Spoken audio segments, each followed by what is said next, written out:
റോഡരികിൽ metal നിരത്തുന്നതിനിടെ road roller കയറി pipe പൊട്ടി. പാലക്കാട് പാലാട്ട് ജംഗ്ഷനിൽ വെള്ളം നിറഞ്ഞു. പരാതികൾ ഉയർന്നതോടെ ബന്ധപ്പെട്ടവർ എത്തി പൈപ്പ് നന്നാക്കി. സിവിൽ സ്റ്റേഷൻ മുതൽ യാക്കര റെയിൽവേ ഗേറ്റ് വരെ കുടിവെള്ള കണക്ഷനായി പുതിയ പൈപ്പ് സ്ഥാപിച്ചിരുന്നു. തുടർന്ന് കുഴി മൂടുന്നതിനായി മെറ്റലിട്ട് നിരത്തുമ്പോഴാണ് റോഡ് റോളർ കയറി പൈപ്പ് പൊട്ടിയതെന്നാണ് പൊതുപ്രവർത്തകർ പറയുന്നത്.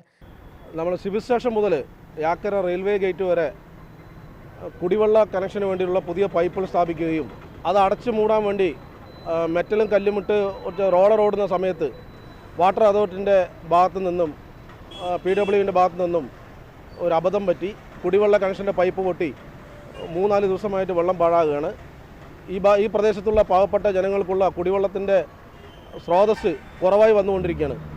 അത് വാട്ടർ അതോറിറ്റി ഇടപെട്ട് എത്രയും പെട്ടെന്ന് ഇടപെട്ടിട്ട് കുടിവെള്ളം പൂർണ്ണ തോതിൽ എത്തിച്ചേരുവാൻ ഈ പ്രദേശവാസികളായ എൻ്റെ പൊതുപ്രവർത്തകൻ എന്ന നിലയ്ക്കുള്ള എൻ്റെ അഭിപ്രായം. 2 ദിവസമായി ഈ പ്രദേശം വെള്ളത്തിലായിരുന്നു. റോഡിൽ വെള്ളം നിറഞ്ഞതിനാൽ റോഡരികിലെ കുഴി കാണാൻ കഴിയാതെ ഇതുവഴി വന്ന കാർ കുഴിയിൽപ്പെടുന്ന സാഹചര്യമുണ്ടായി. നാട്ടുകാർ ചേർന്നാണ് കാർ തള്ളിക്കയറ്റിയത്. സമീപത്തെ കടകളിലും വെള്ളം കയറുന്ന സ്ഥിതിയുണ്ടായിരുന്നു. പരാതികൾ ഉയർന്നതോടെ ബന്ധപ്പെട്ടവർ സ്ഥലത്തെത്തി ഉടനെ പൈപ്പ് നന്നാക്കി. UTV news, Palakkad.